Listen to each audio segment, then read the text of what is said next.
اب چونکہ اب آپ نے اپنے بیک گراؤنڈ کی بات کی اور آپ نے بتایا کہ آپ ماشاءاللہ علماء کے خاندان سے آپ کا تعلق ہے، آپ کے نام کے ساتھ بھی عالم شاید اسی لیے لگا ہوا ہے، وہ آپ نہیں، بتائیں وہ گے؟ میرے والد صاحب کا نام ہے۔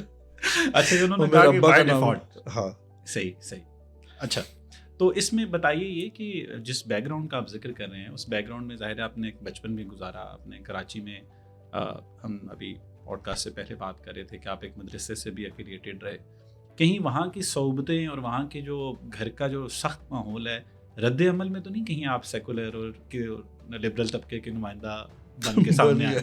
مطلب اگر آپ نے کتاب پڑھ لی ہے اور آپ اس کتاب کو پڑھ کے کسی نتیجے پہ پہنچے ہیں تو آپ یہ چاہیں گے کہ اس کو میں کسی سے ڈسکس کروں، اور ڈسکس کرتے کرتے کرتے کبھی شعوری غیر شعوری طور پہ وہ آپ کے اپنے ذاتی نقطہ نظر کا یا ذاتی کائنات کی قوتیں بھی آپ کی امداد میں امداد یہ میں نے بھی سنا ہے اوم لیکن شانتی اوم میں، لیکن اس میں آپ کیا سمجھتے ہیں کہ کوئی طریقہ ہے اس پولرائزیشن کو کم کرنے کا، اس جو انتہا پسندی کی فضا ہے، چاہے وہ مذہبی ہو چاہے وہ سیاسی بنیادوں پہ ہو، اس کو کم کر کے ختم کرنا تو شاید مشکل ہو، ایک مکالمے کی فضا کو ہموار کرنے کا کوئی طریقہ ہے یا بالکل ہم ہوپلیس ہو چکے ہیں؟ اب دوبارہ سے اس کو بحال کرنے کا ایک ہی طریقہ ہے کہ پالیٹکس کا جو معاملہ ہے وہ پولیٹیشنز کے حوالے کر دیا جائے، جو درسگاہ ہے نا وہ ٹیچرز کے حوالے کی جائے، وہ پولیٹیشنز کے حوالے نہ ہو، جو جج کا قلمدان ہے وہ واقعی میں جج کے پاس آئے، وہ سیاستدان کے پاس نہ جائے، اور کرکٹ اور تبلیغی وہ جماعت کسی کو دے دیا ہاں وہ میں وہی کہہ رہا ہوں کہ واپس کر دے. کرکٹ بھی تبلیغی جماعت سے واپس لینے کی اچھا، ضرورت واپس، ہے، اوکے. وہی کہہ رہا ہوں کہ جب الیکشن ہونے جا رہے تھے اس سے پچھلے والے 2018 والے، تحریک لبیک جیسی جماعت کو باقاعدہ الیکشن کمیشن میں رجسٹرڈ کیا گیا، جماعت الدعوہ جیسی جماعت جس کے اوپر انٹرنیشنلی بین لگانے کی باتیں ہو رہی تھیں یا جو کچھ بھی ہو رہا تھا، ہم بلیک لسٹ میں جا رہے ہیں اور ہم گرے میں جا رہے ہیں اور اس میں جا رہے ہیں، اس جماعت کو بھی عوامی لیگ یا ملی لیگ کے نام سے اس کو رجسٹرڈ کروایا گیا۔ آپ کے پاکستان کی ایک بہت بڑی کالعدم تنظیم سپاہی صحابہ کو میں اس کا نام بھول گیا ہوں، لیکن ایک نئے نام سے اس کو الیکشن کمیشن کے اندر رجسٹرڈ کروایا گیا۔ کیوں رجسٹرڈ کروایا جاتا ہے؟ صرف اور صرف ایک پولیٹیشین کے، ظاہر ہے کہ مثال کے طور پہ تحریک لبیک آئی، تحریک لبیک نے کوئی بہت زیادہ ووٹ نہیں لیا، یعنی سیٹیں نہیں لی، ووٹ کافی، لیکن سیاستدانوں کے تقریباً 26 لاکھ ووٹ انہوں نے کاٹا ہے۔ ٹھیک ہے، یہی کام جماعت الدعوہ نے کیا، یہی کام باقی نے کیا، تو وہ صرف ووٹ کاٹنے کے کام آتا ہے۔ تو آپ چونکہ سیاستدان ہیں اور آپ اس بات کے ادراک رکھتے ہیں کہ یہ بلا میرے اوپر آ کہاں سے رہی ہے، تو اس کو کسی طریقے سے تو آپ کاؤنٹر کریں گے۔ السلام علیکم جی، it doesn't work like that کہ ایک اور ایکسائٹنگ ایپیسوڈ میں ہم پھر حاضر ہیں۔ آج جو شخصیت ہمارے ساتھ ہیں کسی تعارف کے محتاج نہیں، بہت مشہور دانشور ہیں، بہت اچھا لکھتے ہیں، میرے فیوریٹ لکھنے والوں میں سے ہیں۔ پاکستان کا جو سماجی شعور ہے اس کو بیدار کرنے میں سوشل میڈیا کا جو کردار ہے اس میں چند ایسے نام ہیں جو بہت معروف ہیں، ان میں سے ایک نام ہے جناب فرنود عالم صاحب کا۔ سر بہت شکریہ، آپ تشریف لائے، آپ نے وقت نکالا۔ بہت مہربانی جی، یہ تو ہمارا بڑا پن ہے بس۔ بے شک ایسے فرنود عالم صاحب، آپ پاکستان کے اکثر جو سماجی مکالمے ہیں ان میں پیش ہوتے ہیں جو خاص طور پہ مثبت سماجی بدلاؤ کے حوالے سے، چاہے پشتون تحفظ موومنٹ کا معاملہ ہو، چاہے عورت مارچ ہو، چاہے سلامتی فیلوشپ ہو، اس چیز میں ہم دیکھتے ہیں کہ آپ ہوڈی پہنے ہر جگہ پہنچ جاتے ہیں۔ تو بلکہ حال ہی میں نے دیکھا کہ آپ اسلامک یونیورسٹی نے جب لبرلزم اور سیکولرزم اور اسلام کا پہ جب مکالمہ کرنا چاہا تو انہوں نے آپ کو جو ہے وہ سیکولرزم کا نمائندہ بنا کے دعوت دی۔ اسی طرح لبرلزم کے موضوعات پر اکثر جو ہے وہ آپ لکھتے ہیں، بات کرتے ہیں، تو آپ ہیں سیکولرزم کے نمائندے پاکستان میں؟ دلچسپ ہے، اور جس چیز کا مجھے نمائندہ کہا گیا وہ لبرلزم ہے، سیکولرزم نہیں تھا۔ اگر سیکولرزم کہیں تو میں یہ تو کہہ سکتا ہوں کہ میں خود سیکولر تھاٹ رکھتا ہوں، لیکن میں نے کبھی یہ دعویٰ نہیں کیا کہ میں کوئی لبرلز کا کوئی نمائندہ ہوں یا انہوں نے مجھے اتنا کوئی ریپرزینٹیٹیو بنایا، اس لیے کہ لبرلزم کوئی جماعت یا کوئی پلیٹ فارم تو ہے نہیں کہ جنہوں نے اپنا کوئی نمائندہ یا کوئی خلیفہ جو ہے وہ آگے رکھنا ہے۔ لیکن پاکستان میں ایک پرابلم ہے، پرابلم کیا، ایک بڑی دلچسپ سی اور بڑی کیوٹ سی اور سویٹ قسم کی بات ہے، وہ یہ ہے کہ ہر وہ انسان جو کہ روایتی نیریٹو سے تھوڑا سا ہٹا ہوا ہو، یا پھر اس کے بعد اس کا نیریٹو کچھ بھی ہو، چاہے وہ سوشلسٹ ہو، کمیونسٹ ہو، نیشنلسٹ ہو، اور مذہب کے اندر کوئی جو پوسٹ انڈسٹریلائزیشن تھاٹس رکھنے والے، جو فکر رکھنے والے جو علماء ہوں، ان کو بھی وہ لبرل کہہ دیتے ہیں۔ مطلب جو ہمارے فریم ورک کے اندر نہیں آ رہا بس وہ لبرل ہے. تو وہ جیسے کسی زمانے میں جب پاکستان میں ڈیولپمنٹ سیکٹر کی بڑی بہار آئی، ہر طرف NGO ہی NGO تھی، تو اس زمانے میں ہر وہ انسان جو کہ کوئی سمجھداری کی بات کرتا تھا یا کہ وہ سول سوسائٹی کے ساتھ کھڑا ہو جاتا تھا، تو پھر اس کے تھاٹس جو بھی ہوتے تھے، چاہے اس کے NGO سیکٹر کے ساتھ دور دور تک بھی کوئی لینا دینا نہیں ہوتا، تو اس کو کہتے تھے کہ یہ NGO کا NGO بندہ، مافیا، یہ NGO مافیا اور یہ NGO کا بندہ وغیرہ ٹائپ. تو یہ ہے، اس وجہ سے وہ چیز ہمارے ساتھ چپک گئی. لیکن اس کی وجہ ایک اور ہے، وہ یہ ہے کہ ایک TV شو میں مجھے انوائٹ کیا گیا جس میں ہمارے بہت پیارے دوست لاہور سے ساحل ندیم صاحب اس میں دوسری طرف تھے. تو اس میں اب ظاہر مجھے تو اسکرین نظر نہیں آ رہی تھی لیکن جب بات شروع ہوئی، سب کچھ ہوا، تو پھر بعد میں مجھے پتا چلا کہ اسکرین کے اوپر جو ٹائٹل لکھا ہوا تھا ساحل ندیم صاحب کے کاؤنٹر پارٹ کے لیے میرے نام کے ساتھ، وہ لکھا ہوا تھا نمائندہ لبرل طبقہ. تو وہاں سے لوگوں نے خود، ہمارے ہم فکر لوگوں نے اس کا اسکرین شاٹ لے کے ویسے ہی تفریح میں مذاق میں وہ سارا سوشل میڈیا پہ انہوں نے پھیلا دیا کہ یہ سب سے دلچسپ ہے، نمائندہ لبرل طبقہ. ایک بات تو یہ. دوسری بات یہ ہے کہ آپ کو پتہ ہی ہے کہ میں خاص بیک گراؤنڈ سے آیا ہوں نا. پاکستان میں تو ہر کسی کا ایک بڑا دبنگ قسم کا بیک گراؤنڈ ہوتا ہے، سو میرا بھی ہے. تو میں جس بیک گراؤنڈ سے آیا ہوں، میرا بڑا یعنی حقیقی معنوں میں دیکھا جائے تو بڑا ایک قبائلی قسم کے پیچھے ایک خاندانی پس منظر ہے. اگرچہ میں پلا بڑا کراچی میں ہوں، پیدائش میری وہیں کی ہے، اور پھر جو ہے وہ ہمارا جو سارا خاندان ہے وہ علماء دین کے اوپر مشتمل خاندان ہے، اور صحیح تگڑے، مطلب ایسے کوئی چھوٹے موٹے عللے ترلے علماء کرام نہیں ہیں. تو وہاں کے لوگ مجھے پرانے وقتوں کے جاننے والے بہت ہیں. تو ان کا چونکہ کبھی لبرلزم کے ساتھ، سیکولرزم کے ساتھ انٹلیکچولی یا کسی کتاب کی نسبت سے یا کسی بڑی محفل یا مجلس کی نسبت سے یا فکری نسبت سے کبھی ان کا اس کے ساتھ انٹریکشن ہوا نہیں ہے. تو اس لیے ان کو یہ لگتا ہے کہ انہوں نے جب یہ چیزیں جب پڑھنا شروع کی تھی، کچھ لوگ، میں یہ نہیں کہتا کہ وہ بہت بڑا طبقہ ہے، تو وہ میری تحریروں میں انہوں نے دیکھا، تو ان کو لگا کہ شاید لبرلزم جو ہے یہ دنیا میں آیا ہوا کوئی ایسا فتنہ ہے جس کو فرنود عالم لے کر آیا ہے. یہ ان کا اپنا خیال ہے، جبکہ ایسا نہیں ہے. مطلب اگر میں کہوں کہ میں سیکولرزم کا بھی نمائندہ ہوں تو یہ بہت بھاری قسم کی بات ہے، بہت بڑی ذمہ داری کی بات ہے. تو اس کا نمائندہ میں تو نہیں ہو سکتا، اس لیے کہ مجھ سے پہلے ہی اس پاکستان میں بہت بڑے بڑے مفکر جن کی 20 کتابیں ہیں، جن کا 60 سال 70 سال جنہوں نے اس کے اوپر کام کیا ہے. میں اور آپ اس وقت اسلام آباد میں بیٹھے ہوئے، صرف اسلام آباد کو ایک کھنگال کو نکال لیں تو مطلب یہ کہ 100-150 لوگ تو یہاں پہ نکل آئیں گے ایسے اہل علم کی جنہوں نے سیکولر ان تھاٹس پہ، پروگریسو تھاٹس کے اوپر بہت کام کیا ہوا ہے، اور ہم بیسیکلی ان کے اسٹوڈنٹس شمار ہوتے ہیں. لیکن سم ہاؤ ہم کچھ ووکل ہو جاتے ہیں یا ایکٹیویزم میں چلے جاتے ہیں تو تھوڑا سا ہم اسکرین پہ آ جاتے ہیں.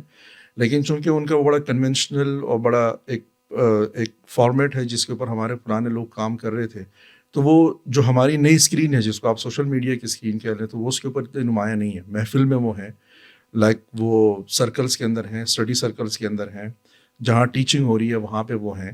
لیکن وہاں تک ہماری عام سوسائٹی کی پہنچ نہیں ہے، تو ان کو لے دے کے ہم تک پہنچ ہوتی ہے تو ان کو لگتا ہے کہ یہی کوئی سورما ہے، یہی کوئی جو ہے نا کوئی افلاطون ہے، یہی کوئی ارسطو ہے. تو یہ والا مسئلہ ہے. ادروائز اس میں سوشل میڈیا کا بڑا رول ہے. میں نے تو ابھی حال ہی میں ایک مطلب اسٹیٹس بھی پڑھا جس میں کوئی فرقہ فرنودیہ کی بات بھی ہوئی، ایک صاحب نے لکھا. بہرحال اس پہ آتے ہیں. اب چونکہ اب آپ نے اپنے بیک گراؤنڈ کی بات کی اور آپ نے بتایا کہ آپ ماشاءاللہ علماء کے خاندان سے آپ کا تعلق ہے، آپ کے نام کے ساتھ بھی عالم شاید اسی لیے لگا ہوا ہے، وہ آپ نہیں، وہ میرے والد صاحب کا نام ہے. اچھا، انہوں نے کہا کہ بائی ڈیفالٹ. ہاں صحیح. اچھا، تو اس میں بتائیے یہ کہ جس بیک گراؤنڈ کا آپ ذکر کر رہے ہیں، اس بیک گراؤنڈ میں ظاہر ہے آپ نے ایک بچپن بھی گزارا، آپ نے کراچی میں، ہم ابھی پوڈ کاسٹ سے پہلے بات کر رہے تھے کہ آپ ایک مدرسے سے بھی ایفیلیٹڈ رہے. کہیں وہاں کی صحبتیں اور وہاں کے جو گھر کا جو سخت ماحول ہے، رد عمل میں تو نہیں کہیں آپ سیکولر اور لبرل طبقے کے نمائندہ بن کے سامنے آئے؟ رد عمل کہہ بھی سکتے ہیں، مطلب نیچر کے اندر تو ظاہر ہے کہ ایک ریئیکشن تو ہوتا ہی ہے. لیکن اس کے اندر میرے اندر کوئی بہت زیادہ کوئی جلن، کوئی کوڑا نہیں ہے. ہر انسان کا اپنی ایک جرنی ہوتی ہے، ایک ٹریول ہوتا ہے. میری بھی اسی طرح کی جرنی ہے. بہت ساری چیزیں زندگی میں ایسی ہوئی کہ وہ بائی چانس ہو گئی، اگر نہ ہوتی تو شاید ابھی تک میں اس طرف ہوتا. آپ جب نئی چیزوں کو جان لیتے ہیں، سمجھ لیتے ہیں، وہاں تک آپ کا ایکسیس ہو جاتا ہے، تو ڈیفینیٹلی نیچر جو ہے آپ کے اوپر اس کا اپنا امپیکٹ رکھتی ہے، اور وہ آپ کے اندر سے نکلتی بھی ہے. وہ چاہتی ہے، مطلب اگر آپ نے کتاب پڑھ لی ہے اور آپ اس کتاب کو پڑھ کے کسی نتیجے پہ پہنچے ہیں تو آپ یہ چاہیں گے کہ اس کو میں کسی سے ڈسکس کروں. اور ڈسکس کرتے کرتے کرتے کبھی شعوری غیر شعوری طور پہ وہ آپ کے اپنے ذاتی نقطہ نظر کا یا ذاتی کائنات کی قوتیں بھی آپ کی امداد میں یہ میں نے بھی سنا ہے اوم شانتی اوم میں. لیکن بات تھوڑی سی جب اگر آگے بڑھاتے ہیں, آپ یہ سمجھتے ہیں کہ آپ کا یہ شعوری ارتقا تھا جو آپ کو یہاں تک لے کے آیا, اور وطن عزیز میں جو مسئلے مسائل ہیں اس وقت, اب میں نے ظاہر ہے کوئی ایسی بات جو آپ کے سوشل میڈیا پہ آلریڈی موجود ہے, بہت سے لوگ آلریڈی اس کو پڑھتے ہیں, آپ اسٹیبلشمنٹ ملٹری اسٹیبلشمنٹ پہ بہت تنقید کرتے ہیں اور بجا کرتے ہیں. سیاسی جو اس وقت ماحول ہے اس میں خاص طور پر مختلف سیاسی جماعتیں جو کولیجن گورنمنٹ اس وقت موجود ہے, آپ سمجھتے ہیں کہ اس وقت جو سیاسی ہمارے لیڈرز ہیں یا اس وقت جو سیاسی جماعتیں ہیں وہ اس پازیٹیو ڈیولپمنٹ کی طرف, جہاں پہ ایک ڈیموکریٹک انکلوسیو پاکستان ہم 10 سال بعد دیکھیں, اس طرف آگے بڑھ رہی ہیں؟ میرا اپنا خیال ہے کہ پاکستان میں جو نا یہ جو ڈیموکریٹک ڈبیٹ تھی نا, یہ صرف میرا خیال ہے کہ ابھی 7-8 سال پہلے تک تھی, وہاں سے اس کا چیپٹر اب کلوز ہو گیا ہے 2018 کے بعد سے. اس کی وجہ یہ کہ ابھی اس وقت پاکستان میں بڑا چیلنج یہ نہیں ہے کہ پاکستان میں سیکولرزم ہے یا نہیں ہے, یا اس کے لیے کتنا اسپیس ہے اور کب آ سکتا ہے. اس کے بعد یہ والی بحث, سیکولرزم کی بحث تو اس لیے نہیں ہو سکتی کہ آپ پہلے ڈیموکریسی کا مسئلہ حل کریں گے تو آپ سیکولرزم کی طرف جائیں گے.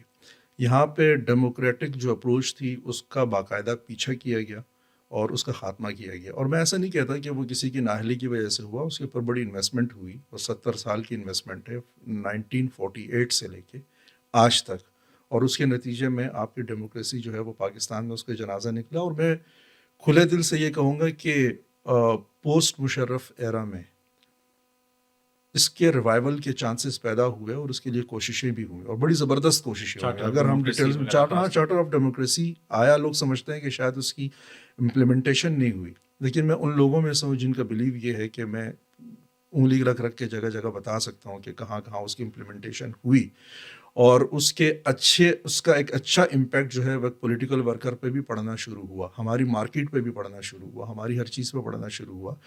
لیکن شاید پھر یہ سوچا گیا کہ یہ جو چارٹر آف ڈیموکریسی کا معاملہ ہے اس کو اب جو ہے نا ریپ اپ کرنا چاہیے, اور کوئی نیا تصور. ظاہر ہے پھر مکمکا کا نام دیا گیا, فرینڈلی اپوزیشن کا نام آیا. ظاہر ہے کہ فرینڈلی اپوزیشن کا فارمولہ جو ہے وہ سیاستدانوں نے ہی چارٹر آف ڈیموکریسی میں ہی طے کیا تھا کہ اب ہم فرینڈلی اپوزیشن کی طرف جائیں گے. فرینڈلی اپوزیشن کا ورڈ نہیں ہے, لیکن مراد اس سے یہ تھی کہ ہم تعمیری اپوزیشن کی طرف جائیں گے, نظام کو ہاسٹیج نہیں کریں گے, ہم سسٹم کو ڈیریل نہیں کریں گے, وغیرہ وغیرہ. بہرحال لیکن اس وقت جو سب سے بڑا چیلنج ہے میرے خیال میں وہ یہ ہے کہ اب پالیٹکس نہیں رہی. جو اے پولیٹیکل کلاس ہے اس کا گراف جو ہے وہ بہت اوپر آ گیا ہے. سیاست کا تقریباً خاتمہ ہو چکا ہے. کارپوریٹ سیکٹر جو ہے وہ ہمارے پہلے بھی ہمارے جاگیردار اور زمیندار جو ہے انہی کے ہاتھ میں تھی ہماری سیاست, لیکن اب جو ہماری سیاست ہے تو وہ تو بالکل ٹک ٹاکرز کے ہاتھ میں ہے اور اس ٹائپ کے لوگوں کے ہاتھوں میں چلی گئی ہے. وہاں سے آپ کا گراف یا وہاں سے آپ کی مارکیٹنگ طے ہوتی ہے, اور اس کے بعد آپ آتے ہیں. پھر دوسرا یہ کہ ہماری سیاست کے اندر پہلے بھی ہم کو بہت زیادہ مثالی لوگ نہیں تھے, لیکن ایک پاپولسٹ نیریٹو جو ہے, نیریٹیوز ہر طرف پورے پاکستان میں, چاہے وہ نچلی سطح پہ ہو وہاں پر بھی, اگر آپ اس کو مین اسٹریم پالیٹکس میں آ جائیں تو وہاں پہ بھی ایک پاپولسٹ نیریٹو جو ہے نا وہ اس وقت یعنی چھایا ہوا ہے, اور لوگوں کی جو تھنکنگ ہے وہ مارکیٹنگ پرسپیکٹیو کے ساتھ ہے. ایک ارج آپ کے اندر پیدا کی جاتی ہے ایک چیز کو خریدنے کی, اور پھر آپ اس کو خریدنے کے لیے نکل پڑتے ہیں. مارکیٹنگ کی یہ والی چیزیں جو نا ہماری پالیٹکس کے اندر پچھلے 10 سالوں کے اندر آئیں, اس کے لیے میرا خیال یہ ہے کہ اس کے لیے بڑی اچھی مارکیٹنگ کمپنیز ہائر ہوئی, نہ صرف پاکستان میں بلکہ پاکستان سے باہر بھی. اور خاص طور سے اس وقت کہ جب 5th جنریشن وارفیئر کا معاملہ آیا تو اس وقت اس کی امپلیمنٹیشن کے لیے پاکستان میں بڑی تعداد میں کی بورڈ واریئرس پیدا کیے گئے, اور ان کی بورڈ واریئرس کو پڑھانے اور سمجھانے کے لیے کہ تم نے جھوٹ کیسے بولنا ہے. ایک ایسا انسان یا ایک ایسا سیاستدان, ایک ایسا دانشور, رائٹر, استاد یا ایکٹیوسٹ جو کہ کسی الزام کے زد میں ہے اور ہر طرح سے وہ اس الزام سے بری ہو چکا ہے, اس کے باوجود بھی پبلک میں اور مارکیٹ میں اس کو کیسے اسی الزام کی زد میں رکھنا ہے, اس کو پاکستان مخالف کس طریقے سے اس کو پورٹری کرنا ہے, اور اس کی جو ہے نا اپنے پروفائلنگ جو ہے وہ اینٹی پاکستان کس طریقے سے کرنی ہے, اور جھوٹ کو آپ نے کتنی عظمت اور صداقت کے ساتھ اور خوشنمائی کے ساتھ بیان کرنا ہے. تو اس کے اوپر بہت بڑی انویسٹمنٹ ہوئی پچھلے 10 سالوں میں. اب اسی کا ثمر ہے, اب ڈیجیٹل ٹیررزم کے ٹائٹل کے ساتھ اسی کی بورڈ واریئرس کے خلاف جنگ بھی شروع کر دی ہے, اسی فورسز نے شروع کی، جن فورسز نے کی بورڈ واریئرس پیدا کیے تھے، اب وہی ان کے گلے پڑ گئے.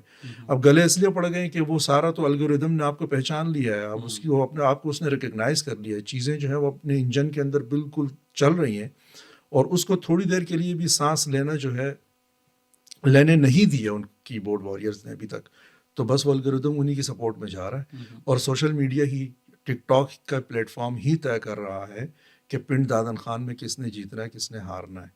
اور اس کی بحث یہ نہیں ہے کہ آپ کتنا پوٹینشیل آپ کے اندر ہے ڈیولپمنٹ کا یا نہیں ہے، بلکہ اس کی بحث صرف اور صرف یہ ہے کہ جو الگوریدم نے مارکیٹنگ کے جو ٹولز یا میکینزم سیٹ کیا ہے، اس کی سمجھ آپ کے اندر یا آپ کی ٹیم میں کتنی زیادہ ہے، اس کی بیس کے اوپر آپ سارا کچھ کرتے ہیں. اور اس کے بعد آپ دیکھتے ہیں کہ جب وہ پارلیمنٹ میں بھی آ جاتے ہیں تو مجھے ایسا لگتا ہے کہ پارلیمنٹ میں جو سب سے پرومیننٹ پولیٹیشینز اس وقت بیٹھے ہوئے ہیں، وہ جب تقریر بھی کر رہے ہوتے ہیں تو ان کے کانشیس میں کیمرہ ہوتا ہے یا ٹک ٹاک چل رہا ہوتا ہے، اکثر سے ریل نکلنی نام ہے. لیے بغیر میں کہہ دیتا ہوں کہ وہ سلپ آف ٹنگ ہوتا ہے، تو وہ ساتھ ہی کہتے ہیں اب آپ یہ سوشل میڈیا پہ ایگزیکٹلی. تو اس کا جو ہے پتا ہوتا ہے کہ پتا ہوتا ہے. تو سم ٹائمز وہ تقریریں ہو بھی ایسی رہی ہوتی ہیں کہ اس میں سے جو ہے نا ٹک ٹاک کے لیے کتنی اس میں سے پنچ لائنیں نکل سکتی ہیں، اس میں سے فیس بک کے لیے کتنی ریلیں نکل سکتی ہیں، اس میں سے انسٹاگرام کے لیے کتنا کانٹینٹ نکل سکتا ہے، وہ بالکل اس کے اکارڈنگ چل رہا ہوتا ہے. اور وہ تو اب آپ دیکھ بھی رہے ہیں کہ ایک سیاستدان کی بھی ساری انویسٹمنٹ اس کے اوپر ہے کہ وہ یوٹیوبرس کو کیسے ڈھونڈ کے لائے اور اس کو کہے کہ میرا انٹرویو کریں. وہ فیس بک پہ یا انسٹاگرام پہ جو کانٹینٹ کریٹ ہو رہا ہے، تو میرا خیال اس کا نتیجہ یہ نکلے کہ سیاست کا جنازہ نکل گیا. تو سوال یہ میرا خیال ہے کہ ہونا چاہیے کہ کیا اب جو سچویشن چل رہی ہے اس میں ہم یہ سوچ سکتے ہیں کہ آنے والے 10 سالوں میں ہماری سیاست بحال ہو جائے گی، ہم ایک پاپولسٹ نیریٹو، کیونکہ سیاست بھی تو ایک ڈیکورم کا نام ہے نا، اس میں کچھ چیزیں آپ طے کریں گے. مثلا مثال کے طور پہ سیاست کے اندر یہ بات طے ہوتی ہے کہ آپ کے ایکشنز میں اور آپ کی ایکٹیویٹیز میں کہیں پہ فل سٹاپ نہیں ہوگا. انگیجمنٹ اور کنسلٹیشن یہ اس کے ایک بیسک کیز ہوں گی. مطلب میں آپ کو کتنا ہی برا لگتا ہوں یا میرا مینیفیسٹو آپ کو کتنا ہی غلط لگتا ہے، لیکن مجھے انگیج کیے بغیر، چاہے میں 5% کا ریپرزنٹیٹیو ہوں یا 45 کا ہوں، آپ کے بعد دوسرے نمبر پہ کھڑا ہوں یا آپ کے بعد میں جا کے پیچھے کو 9ویں نمبر پہ کھڑا ہوں، تو آپ نے مجھے لیجسلیشن میں جو میرا رول ہے وہ لیجیٹمائز نہیں ہے. یعنی کہ میں چونکہ پارلیمنٹ میں نہیں ہوں، میرا اس میں کوئی رول نہیں بنتا ہے، لیکن پھر بھی ایک اعتماد کو برقرار رکھنے کے لیے، ایک ٹرسٹ لیول کو بلڈ کرنے کے لیے، یا آپ کے اوپر بڑا ضروری ہوتا ہے کہ آپ مجھے بھی انگیج کریں. میں سول سوسائٹی کا نمائندہ ہوں یا میں کسی بھی 500 لوگ مجھے جانتے ہیں، سمجھتے ہیں، ہم سے بات کریں، پوری سوسائٹی سے بات کریں، اس کو انگیج کریں. ابھی جو پرابلم آ گئی ہے وہ یہی آ گئی ہے، فل سٹاپ لگ گئے، انقلاب آ گیا. انقلاب کے اندر ظاہر سے آپ بات ہے آپ کی بات کہ میں آپ کو جج کرتا ہوں، میں نے فل سٹاپ لگایا، آپ سے تو بات ہو ہی نہیں سکتی. کیوں نہیں ہو سکتی؟ آپ چور ہیں، آپ ڈاکو ہیں، آپ چکے ہیں، بس ختم خلاص. اچھا، یہ جو نیریٹو ہے خاص طور پر پاپولزم کا، دنیا بھر کے اندر ظاہر ہے یہ ویو آئی ہے، انفوٹیک بایوٹیک کا جو ریولوشن ہے، 4G 5G کے آ جانے کے بعد جتنا لوگوں کے پاس ایکسیس آ گئی انفارمیشن کی، پھر ڈس انفارمیشن کی، مس انفارمیشن کی، یہ چیلنج ظاہر ہے دنیا بھر کے اندر موجود ہے. اٹس ناٹ یونیک ٹو اس، ٹھیک ہے، ہمارے اپنے کچھ لوکل چیلنجز موجود ہیں. ہمارا جو ریاستی انتظام و انصرام، طاقت کے جو مراکز یا طاقت کا جو امبیلنس ہے، وہ بھی اپنی حقیقتیں اپنے طور پر موجود ہیں. اگر یہ دیکھا جائے کہ یہ چیلنج بدستور موجود ہے، آپ نے جیسے ڈفرینٹ سوشل میڈیا کی بات کی، چلیں یہ کسی ایک کو ہم سنگل آؤٹ نہیں کرتے، لیکن یہ ان تمام سیاسی جماعتوں کو اور سیاسی فکر رکھنے والے لوگوں کو بھی تو ایک اپرچونٹی فراہم کر رہا ہے کہ وہ لوگوں کے اندر کچھ سینٹی انکلکیٹ کریں. یعنی کہ اگر وہ پارلیمنٹ میں بات کرتے ہو، ان کے ذہن میں یوٹیوب ہے یا فیس بک کی ریل ہے وغیرہ وغیرہ، تو اس وقت اگر ان کے ذہن میں یہ بات ہے تو وہ ایسی بات کیوں نہیں کرتے جو ایک پولیٹیکل ایجوکیشن اور پولیٹیکل انفارمیشن کی ہو. میں ایسا نہیں کہہ رہا ہوں کہ ایسا ہوتا نہیں ہے، لیکن یہی الگوریدم اس طرف بھی چل پڑیں گے. تو کیا صرف پاپولزم کے اندر کشش ہے، اور دوسرا جو معاملہ ہے پولیٹیکل ایجوکیشن کا اور پولیٹیکل آپس میں انکلوژن کا، وہ بالکل اٹریکٹیو نہیں ہے؟ اصل میں بات آپ کی جو نا آئیڈیلی بہت ٹھیک ہے، میں اس سے اتفاق کرتا ہوں، لیکن میں جس مارکیٹنگ ٹولز کی بات کر رہا ہوں، جو پاپولسٹ نیریٹو جو پچھلے عرصے میں آیا ہے، میں ایک پولیٹیکل پارٹی ہوں، میرے مقابلے میں آپ پولیٹیکل پارٹی ہیں، تو اس میں ایسا نہیں ہوا کہ ایک پولیٹیکل پارٹی نے اس کے اوپر انویسٹمنٹ کی ہے. نہیں، اس پولیٹیکل پارٹی کے ساتھ اسٹیٹ مشینری نے کھڑے ہو کے انویسٹمنٹ کی ہے. تو وہ انویسٹمنٹ جو ہے نا وہ ہم 5 پولیٹیکل پارٹیز بھی کھڑے ہو کے نہیں کر سکتے. اس کے لیے بہت زیادہ ریسورسز چاہیے, باہر سے بھی ریسورسز چاہیے, ود ان پاکستان چاہیے. پھر یہ کہ آپ جس نیریٹو کو لے کے چل رہے ہیں اس کے لیے ایک ایکسیپٹنس لیول جو ہے وہ لائک آپ جب میڈیا میں جاتے ہیں تو وہاں پہ رکاوٹیں کھڑی نہ ہو رہی ہوں, اگر آپ سول سوسائٹی میں جاتے ہیں تو وہاں رکاوٹیں کھڑی نہ ہو رہی ہوں, اور آپ کو جو ہے وہ مختلف گیدرنگ سے جو ہے نا آپ کو کینسل نہ کیا جا رہا ہو, آپ کی ایکسیپٹنس جو ہے نا وہ زیرو نہ کی جا رہی ہو. مسئلہ یہ ہوتا ہے کہ جب اسٹیٹ آپ کے ساتھ آگے کھڑی ہو جاتی ہے اور وہ آپ کے ساتھ مل کے جب آپ کے ساتھ ایک نیریٹو بلڈ کرتی ہے تو اس کے لیے جو کچھ بھی ریسورسز چاہیے ہوتے ہیں وہ ایک عظیم مقصد کے لیے, وہ ملک کی بقا اور سلامتی کے لیے لگائے جاتے ہیں, کیونکہ وہ فنڈ بڑا جسٹیفائڈ ہوتا ہے. ریسورسز پہ منوپلی ہے, وہ نیویگیٹ کر کرتی سکتی ہے. آپ کے پاس ریسورسز برابر ہیں بھی جی ہاں. تو قانون کی طاقت اگر ان کے پاس ہے, سگنیچر کی طاقت اگر ان کے پاس ہے, تو اس میں ریسورسز شاید نہ بھی چاہیے ہوں لیکن وہ پاور کو نیویگیٹ کر سکتے ہیں. جی نیویگیٹ جب کر وہ سکتا ہے. نیویگیٹ کریں گے تو آپ کے گرد جو فیلڈنگ کھڑی ہو گئی ہے, آپ تمام تو ریسورسز کے باوجود بھی شاید وہ رزلٹ پل آف نہیں کر سکتے جو وہ کر سکتے. جی ہاں, جی ہاں, میرا یہ خیال ہے کہ اس جگہ پہ اب وہ بیچارہ, میں اس یہاں تک بھی مانتا ہوں کہ جو ہمارے پرانے سیاستدانوں کی بڑی تعداد وہ ہے جو ابھی بھی 90s میں اور 80s میں جی رہی ہے, اور جو لوگ ایک پاپولزم کی طرف گئے وہ لوگ تھے کہ جن کو جنریشنز کے بارے میں پتہ تھا, وہ جن ایکس کے بارے میں بھی جانتے تھے, وہ جن زی کے بارے میں بھی جانتے تھے. انہوں نے ساری جنریشنز کو سامنے رکھتے ہوئے اپنی مارکیٹنگ سیٹ کی. انہوں نے جو بھی جارگنز مارکیٹنگ ہو سکتے تھے, جو بھی الگوریدم ہو سکتا تھا, انہوں نے اس کے مطابق سیٹ کیا.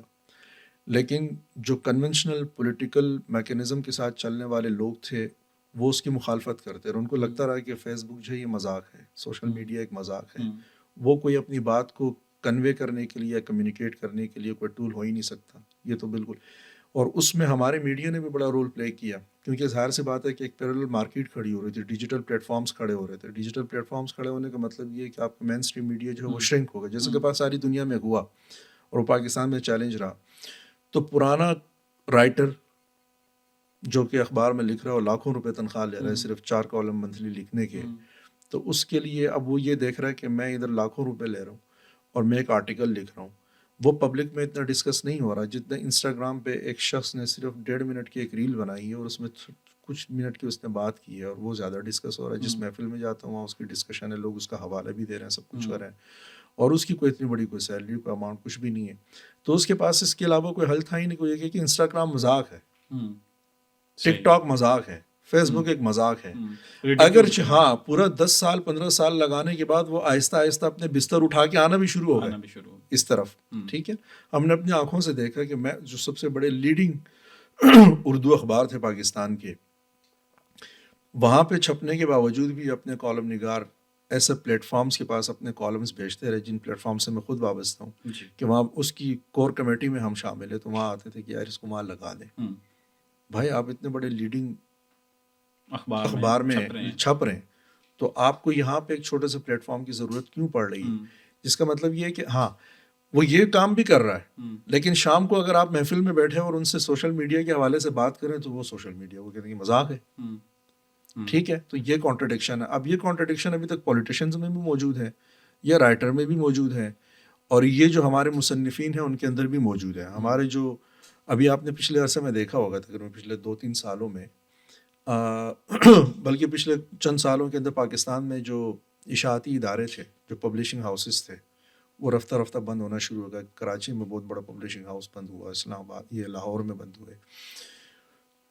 تو اس کے بعد وہی لوگ زندہ رہ سکے جو ڈیجیٹل پلیٹ فارمز کی طرف گئے اپنی مارکیٹنگ لے کے. جب گئے تو وہ جو کنونشنل طریقے کے ساتھ اپنی مارکیٹنگ کر رہے تھے پرانے طریقوں کے مطابق, یعنی کہ جو انہوں نے وہی کرنا شروع کر دیا کہ پبلک کو بلیم کرنا شروع کر دیا کہ بھائی آپ لوگوں میں کتابوں کا ذوق رہا ہی نہیں. لیکن یہ کوئی غلط بات ہے بھی نہیں ویسے.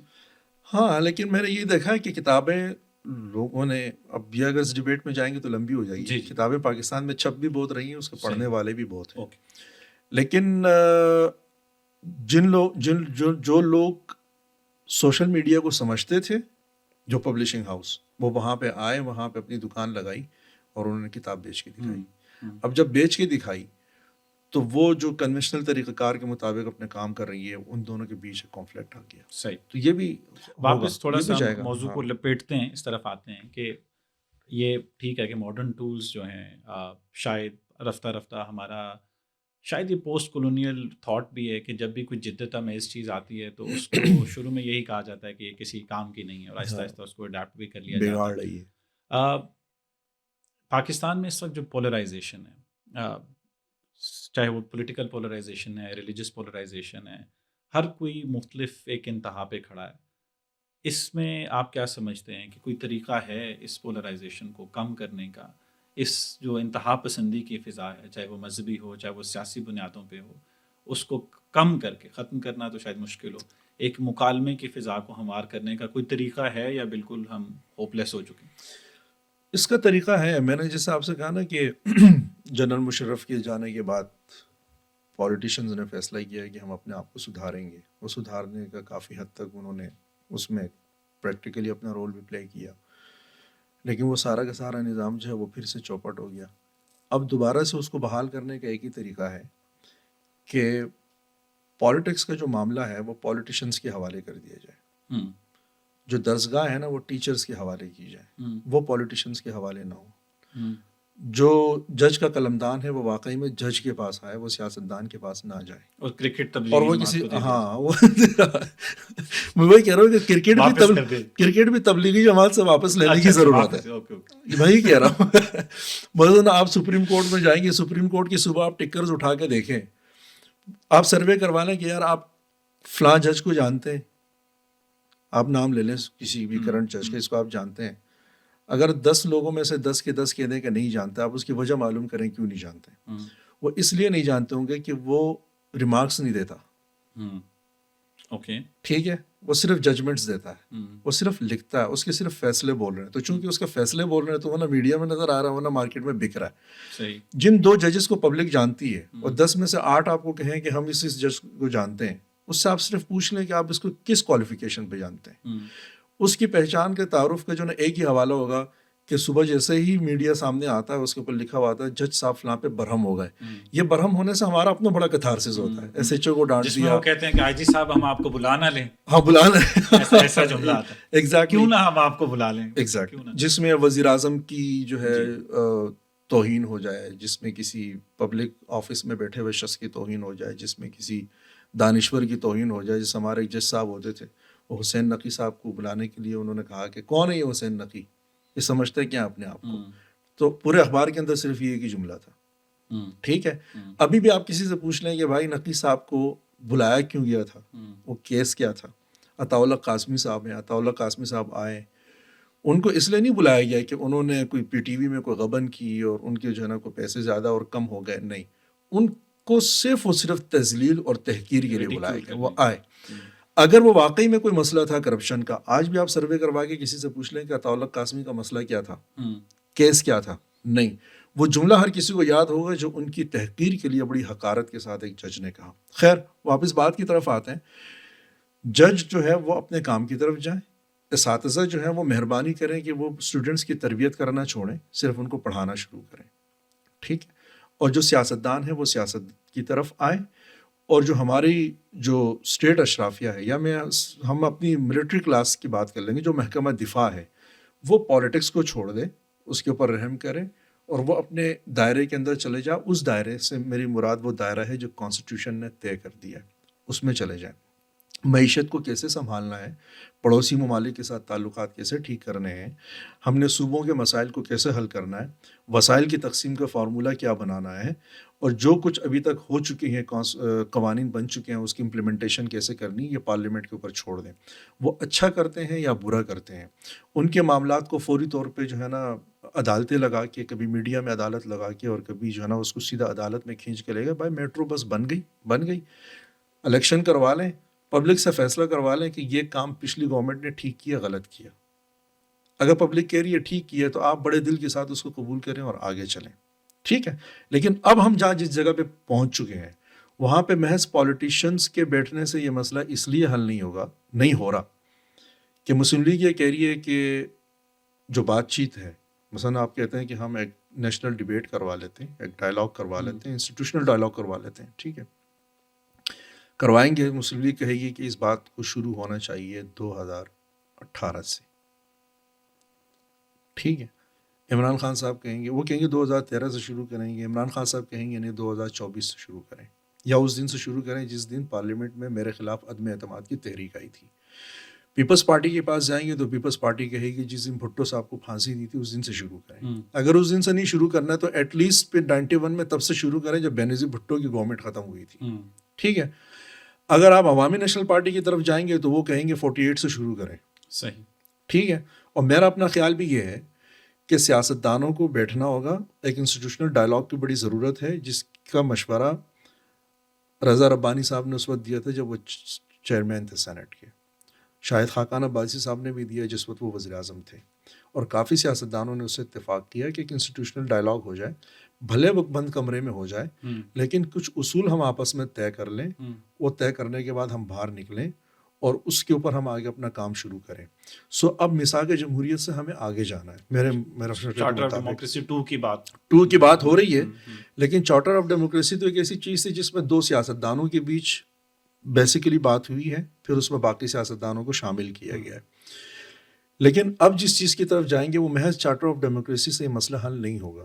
وہ مسئلہ تب حل ہوگا جب انسٹیٹیوشنز بیٹھیں گے، پہلے وہ کوئی چارٹر آپس میں سائن کریں گے. کن انسٹیٹیوشنز کی بات؟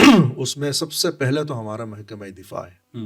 ٹھیک ہے. سب سے پہلے ظاہر سی بات ہے کہ حکومت کا دورانیہ بھی الحمدللہ ان کا زیادہ ہے جی، اور لوگوں کی شکایتیں بھی ان سے زیادہ ہیں. آپ صوبوں میں چلے جائیں، بلوچستان کو ان سے شکایت ہے، گلگت بلتستان کو ان سے ہے، وہ کر تو رہے ہیں. دیکھیں اتنی محنت کر رہے ہیں، ابھی SIFC انہوں نے لیڈ کر رہے ہیں. اس کے علاوہ انہوں نے کہا کہ ہم جو ہے وہ بنائیں گے، ساتھ ساتھ زراعت کو بھی اور بہتر کرنے کی کوشش کر رہے ہیں. اور مطلب کوشش تو میں یہ کہہ رہا ہوں نا کہ وہ زراعت کو چھوڑ دے، زراعت کو محکمہ زراعت کے حوالے کریں، خود اپنے محکمے کی طرف جائیں اور محکمہ زراعت کے ساتھ بیٹھ کے یہی تو طے کرنا ہے نا کہ آپ نے زراعت کو دیکھنا ہے، میں نے دفاع کو دیکھنا ہے. ڈیفنس لائن میری ہو گئی، زراعت آپ کی ہو گئی.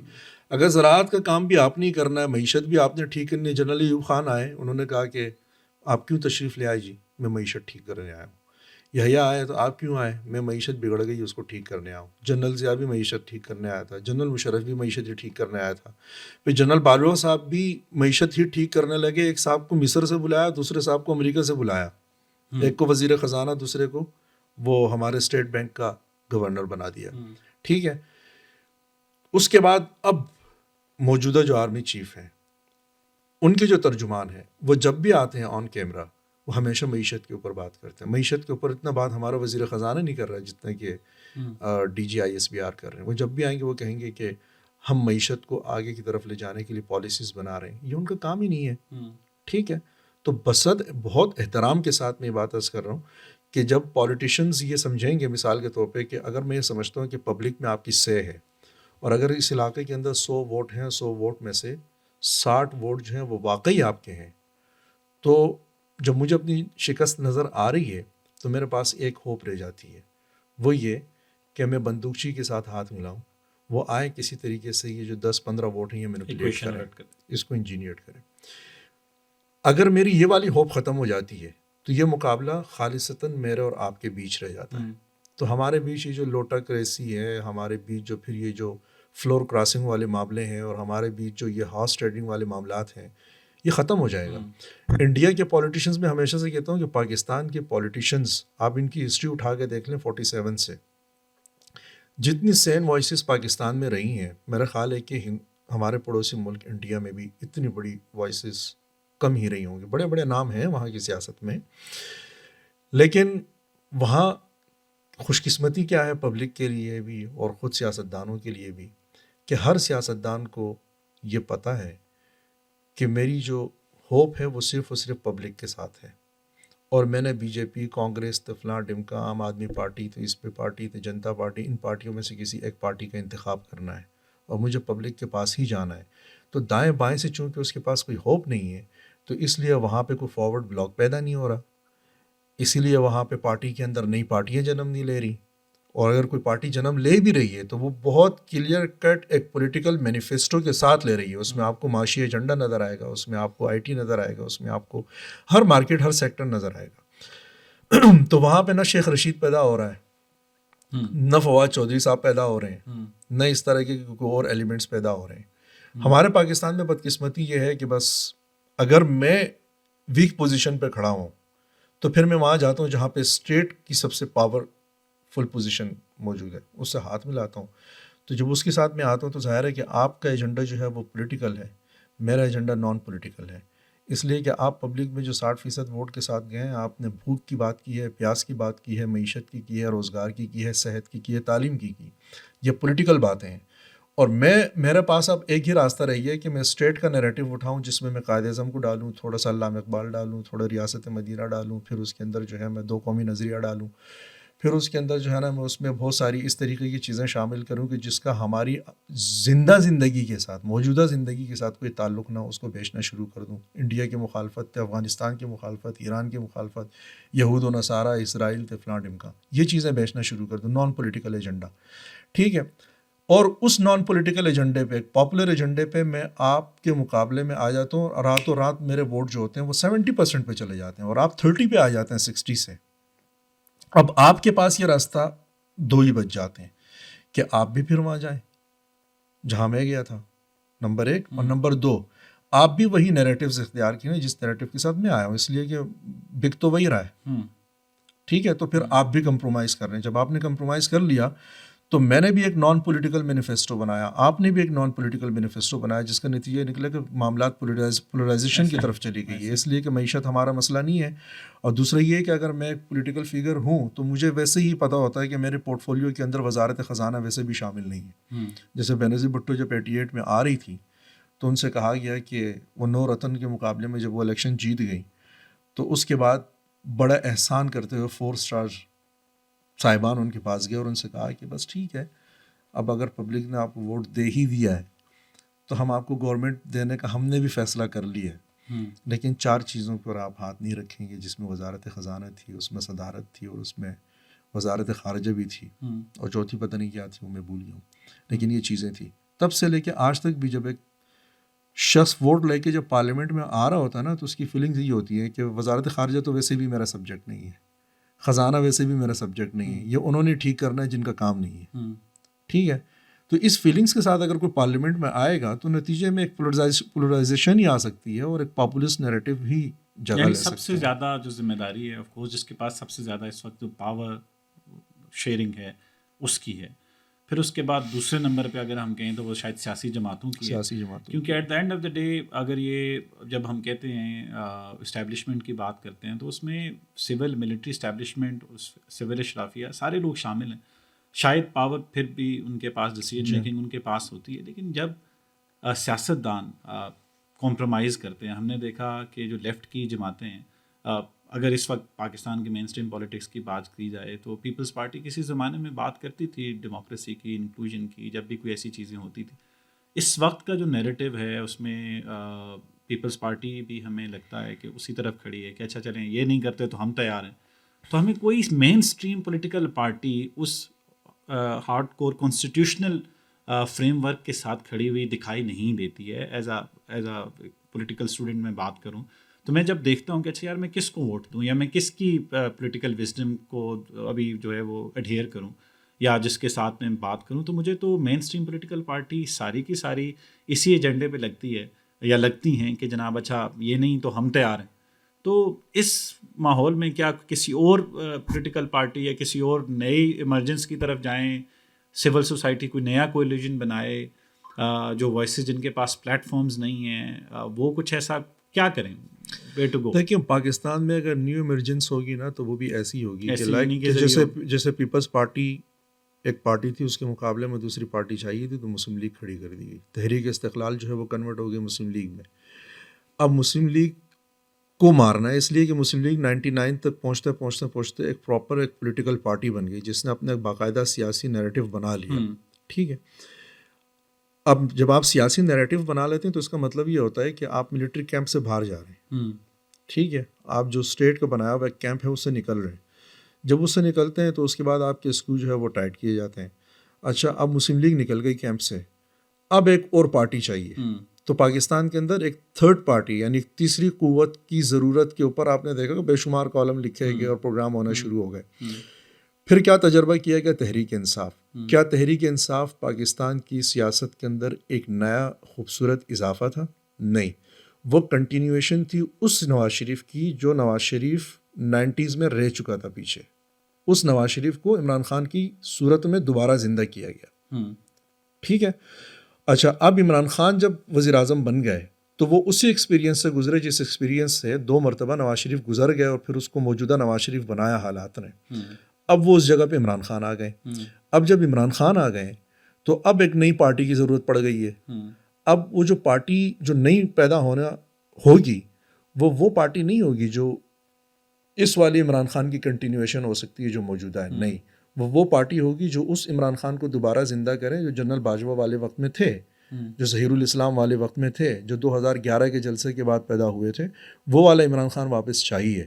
اگر وہ عمران خان ہمیں واپس نہیں ملتا تو پاکستان میں کوئی زیادہ سے زیادہ کیا ہوگا. اب جو شاہد خاقان عباسی صاحب کی پارٹی آ گئی ہے, کوئی معاشی ایجنڈا سمجھ میں نہیں آ رہا ان کی. اگر آپ, مجھے ایسا محسوس ہوتا ہے کہ مفتاح اسماعیل صاحب ایک نئی پارٹی بن گئی ہے نا, وہ پارٹی کیا کر رہی ہے. ابھی بھی مجھے ایسا محسوس ہوتا ہے کہ وہ باقی ساری پارٹیوں کے پورٹ فولیو کو سامنے رکھتے ہوئے اور ان کے پولیٹیکل سچویشنز کو سامنے رکھتے ہوئے اسٹیٹ آف پاکستان کو ایک نئی سی وی پیش کر رہی ہے, جس میں وہ بتا رہے ہیں کہ ہاں جو پچھلے تجربوں میں فلاں کمی تھی وہ والی کمیاں جو ہے نا وہ ہم اوور کم کر سکتے ہیں. اچھا, اب اس کے علاوہ ایک اور پارٹی آ جائے گی, لیکن اس میں کون ہوں گے؟ اس میں آپ عالمگیر خان آفریدی ہوگا, اس میں شاہد آفریدی ہو جائے گا, اس میں اقرار الحسن ڈال لیں, اس میں وسیم بادامی ڈال رہے ہیں, اس میں مطلب ادھر ادھر سے جتنے بھی وہ جو پاکستان کے بیج لگا کے جو رفاہی ادارے والے کو رمضان چیپا ڈال رہے ہیں اس کے اندر. ٹھیک ہے, اس ٹائپ کے جتنے بھی نمونے جن کو اس جو نشان امتیاز مل چکا ہوا ہے کسی نہ کسی وجہ سے, ان ساروں کو لا کے آپ ایک پارٹی بنا لیں. لیکن وہ party at the end of the day کیا کرے گی؟ اس پارٹی میں بھی اصطلاحات میں فرق ہوگا, ٹرمز اینڈ ٹرمنالوجیز میں فرق ہوگا, بات کرنے میں فرق ہو سکتا ہے, ان کی بود و باش میں فرق ہو سکتا ہے. لیکن الیکشن کمیشن میں تبھی رجسٹرڈ ہوگی جب وہ اس بات کی یقین دہانی کرائے گی کہ بینظیر بھٹو سے جو 4 چیزیں چھینی گئی تھیں وہ آپ کے پاس بھی نہیں ہوں گی. معیشت ہم ہی ٹھیک کریں گے, معیشت ٹھیک کرنے کا اختیار آپ کے پاس نہیں ہوگا.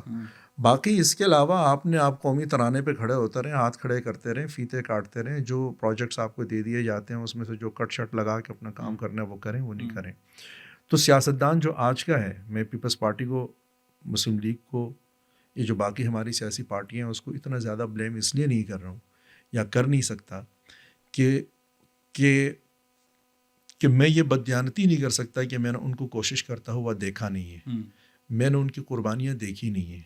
میں نے ان کو قربانیاں دیتے ہوئے بھی دیکھ لیا, ان کو کوشش کرتے ہوئے بھی دیکھ لیا, گورنمنٹ میں ہوتے ہوئے بھی ان کو کوشش کرتے ہوئے دیکھ لیا, اور گورنمنٹ سے باہر رہتے ہوئے بھی کوشش کرتے ہوئے دیکھ لیا. لیکن اتنا بڑا ایک ہنگامہ ان کے مقابلے میں لا کے کھڑا کیا گیا کہ اب ان کے پاس 2 ہی راستے ہیں. یا تو میں اور علی حمید بیٹھ کے یہ سوچیں کہ بھائی مجھے زرداری ایک آئیڈیل پوزیشن پہ کھڑا ہو, اگر اس کی قیمت جیل ہے تو جائے جیل, بلاول بھٹو کو اگر پھانسی پہ چڑھنا پڑتا ہے چڑھے.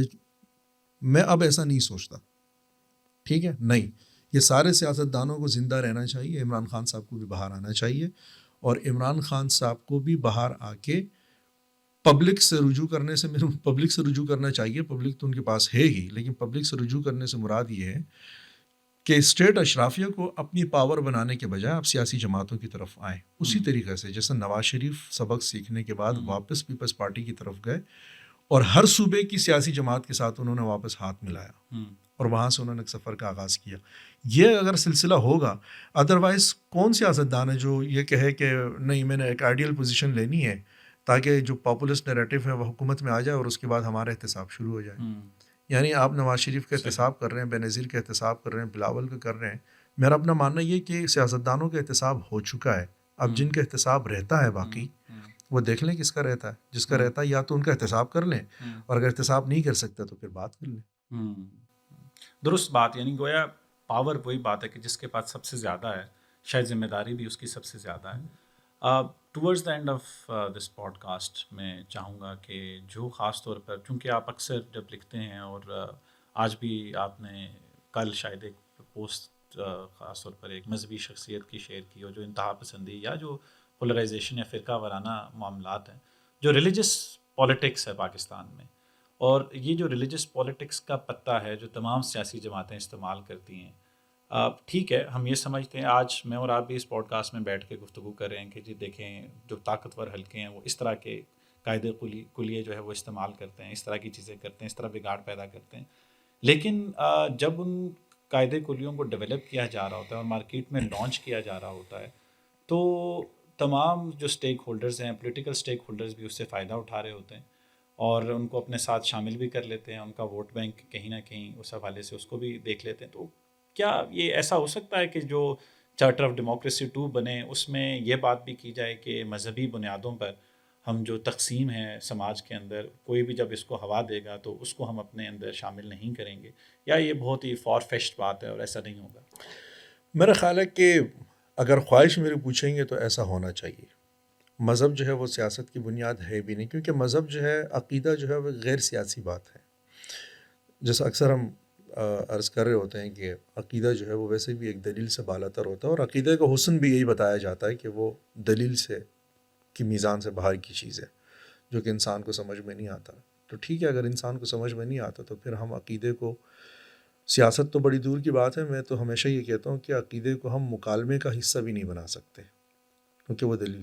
تو عقیدے کا بس یہی ہے کہ میں آپ کے عقیدے کا احترام کروں، آپ میرے عقیدے کا احترام کریں، اس سے زیادہ کچھ نہیں ہو سکتا. اس پہ ڈیبیٹ کی جگہ ہی نہیں بنتی، کیونکہ عقیدے میں 3 اور 3 کا جواب اگر 5 نکلتا ہے تو یہ اس کی خوبصورتی کہلاتی ہے. اگر کہلا رہی ہے تو پھر اس کے اوپر ہم کیوں ڈیبیٹ کریں، کیوں اپنا وقت ضائع کریں.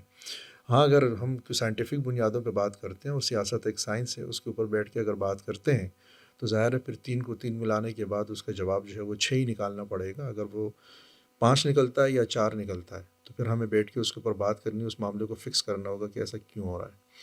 لیکن میں پھر وہی کہوں گا کہ سیاستدان کو جو ہے نا، میں یہاں پھر الزام دینے سے جو ہے نا تھوڑا سا کتراؤں گا، اس لیے کہ پاکستان میں ہمارے دینی مدارس، یہ والے جو کمنٹ کر رہا ہوں اس کے اوپر انشاءاللہ تعالیٰ وہ سخت ریمارکس آئیں گے، لیکن اللہ خیر کرے گا، کچھ نہیں ہوتا.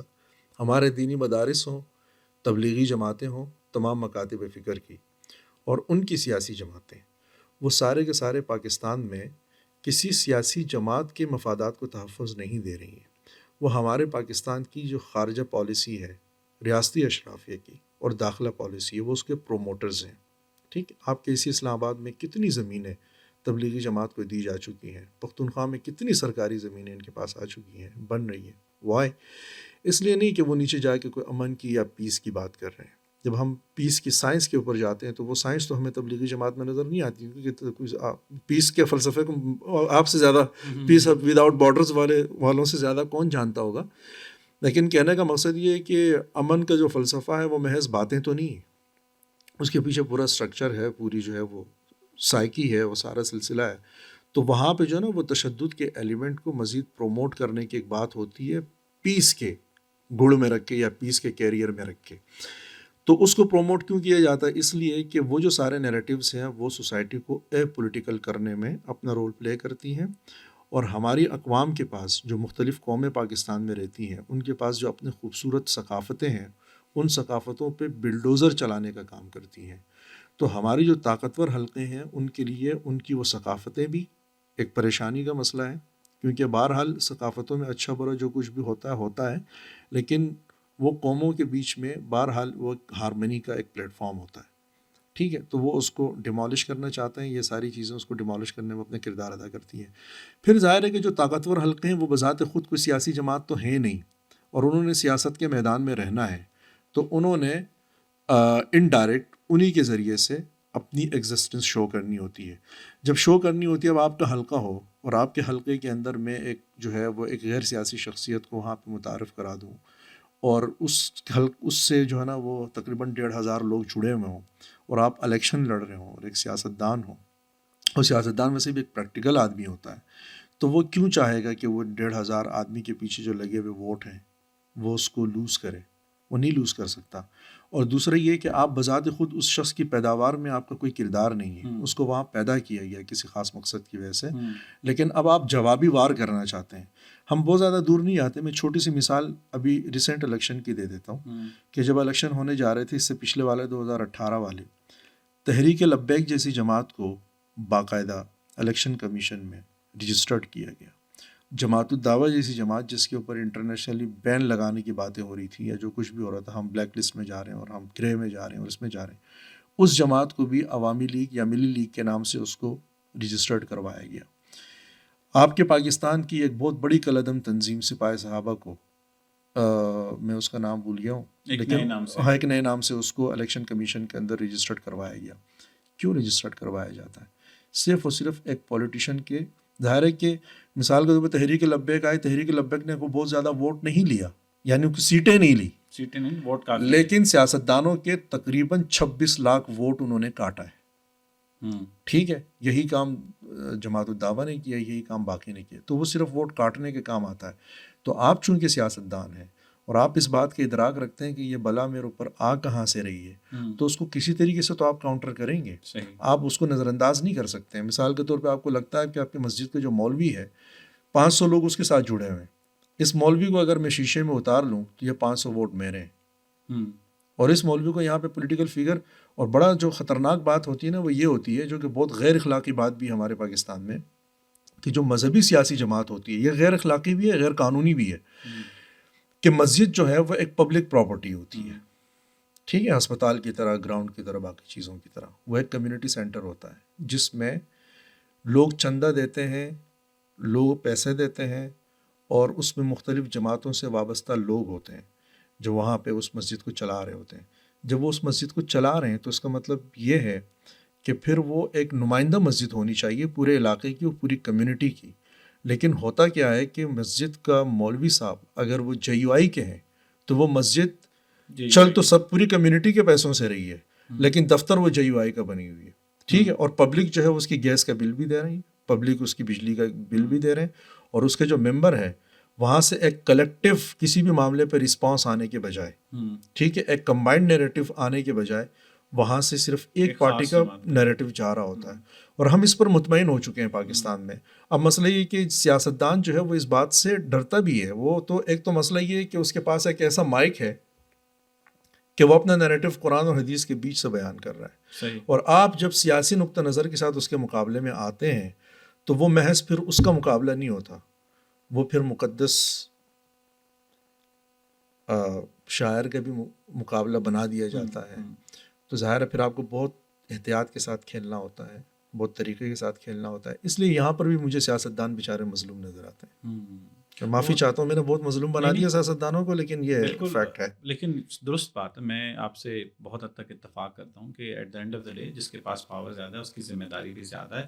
لیکن جو آپ نے شروع میں بات کی نا کہ سب کو اپنا کام کرنا پڑے گا، میرا اصل توجہ میں اس جانب جانا چاہ رہا تھا کہ سب کو جب اپنا اپنا کام کرنا ہے تو جو معاشرے میں سیاست کا پرچم اٹھائے ہوئے ہیں، جن کی اپنے وہ ظاہر ہے ملٹی بلینئرز ہیں، بڑے ان کے اپنے پاکستان سے باہر اثاثے ہیں، تو ہم ان کو بھی تھوڑا سا کہ پولیٹیکل ایجوکیشن کو عام کرنے کے حوالے سے اپنا کام صرف اس وقت نہیں جب آپ پاور میں ہیں، بلکہ جب آپ پاور میں نہیں ہیں.